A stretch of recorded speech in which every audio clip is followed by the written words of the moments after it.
sometimes referred to as Parm. It's called Chicken Parmesan. Italians call it Pollo Parmigiana, whatever you call it. We know you're gonna love the crispy coated chicken breasts topped with a favorite tomato sauce, baked in the oven under 2 cheeses. What's not to love about Chicken Parmigiana? Let's jump right into the recipe. Here's a photograph of the ingredients you're gonna need. One thing you may notice, you're gonna need a favorite tomato sauce. What's that? You need a recipe for tomato sauce? Head to Weekend at the Cottage and try our marinara sauce, same one we used on our famous meatballs and our vegetarian stuffed peppers. Our marinara sauce works really well in this recipe. You're gonna need 3 cups of that marinara sauce. Transfer it into a pot over to stovetop low heat. Bring it to temperature while you get everything else ready for the recipe. Once you've put your sauce in place and it's heating, one more thing we're gonna do at stovetop, turn your temperature on to 425 degrees. The rack is in the top position. This chicken parmigiana is baked in the oven. You're gonna need an oven-safe baking dish. I have a small casserole, lightly grease it. We're gonna place that to the side. This recipe calls for 2 cheeses. We went with the mozzarella parmesan combination. We just love the flavor profile. I'm gonna grate up about 2 cups of Parmesan cheese and then 1 cup of mozzarella. If you happen to grate a little bit more, don't worry about it. When our cheeses are ready, let's move on and get the chicken going. We're using 3 skinless, boneless chicken breasts for this recipe. Placing the chicken breast onto a cutting surface, sharp knife, we're gonna cut it in half like this. Just go carefully. We've just divided that single chicken breast into 2 portions. So 3 chicken breasts. This dish will actually serve 6.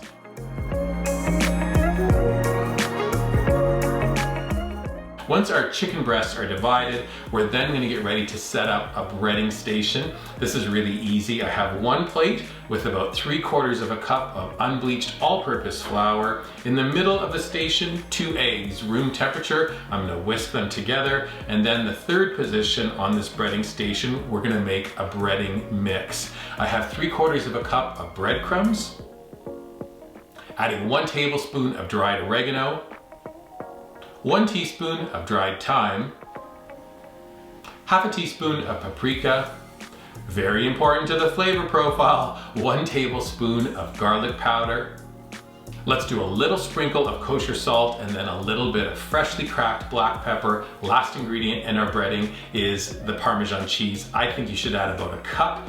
2 spoons to stir our breading together, then we're gonna spill it out on a plate. Our breading station is ready.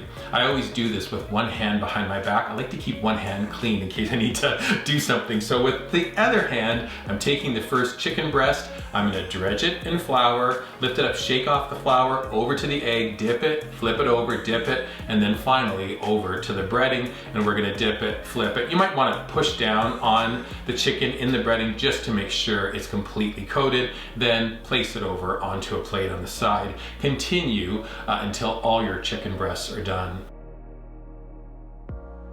Now we're gonna head to stovetop and do part 1 of the cooking of the chicken. I have a 12-inch skillet. Notice the temperature, medium high. You're gonna need oil for this recipe. We're suggesting 1/4 to 1/3 of a cup of vegetable oil. When your skillet comes to temperature, add half of that quantity in. When the oil shimmers, we're gonna add in the first 3 pieces of chicken.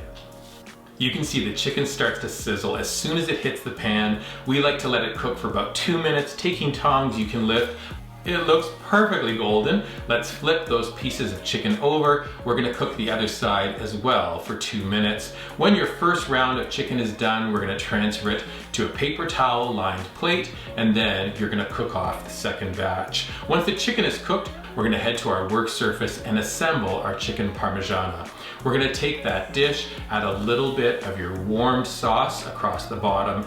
Now we're gonna add the pieces of crispy chicken in. You can just layer them on top of each other. Go back to the sauce and we're gonna add a dollop of sauce on each. If you need to lift a chicken breast to get underneath there, go ahead. You're gonna wanna make sure that each piece of chicken has a nice quantity of sauce on top. Now it's time to add our cheese. Same thing, mozzarella cheese. If you need to lift to get cheese right under there, go ahead. Last thing is a little sprinkling of Parmesan cheese and you're good to go. We're gonna transfer the baking dish to the oven, let it bake for 20 minutes. Now at that 20-minute mark, when we bring it out, we're gonna elevate both the presentation and flavor of this dish. We're gonna add a little bit more mozzarella and a little bit more Parmesan. Then turn your oven temperature to broil. As soon as it comes to temperature, transfer the dish back in. Watch closely. In about 2 minutes, everything on the top will get gorgeously bubbly and brown. Now, as I bring that finished dish of chicken parmigiana out of the oven, you can see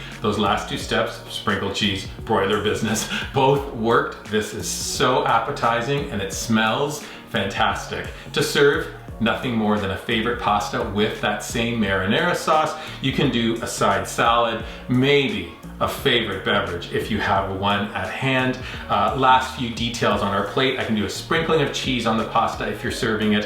Final step, a little sprinkling of freshly chopped parsley across the main dish and each one you serve. You can expect that crispy chicken surround, very tender. Wait, just a sec. Let me put this knife down and just show you, fork only, right? Cutting it, look at this. It is so tender, you don't even need a knife. See? Chicken Parmigiana. When you need a fab main, this is Parm for the course. We hope you enjoy. Until next time. Gosh. This is like, honestly, this is like, I could eat this whole plate right now. I'm not gonna, but I could. Oh my gosh.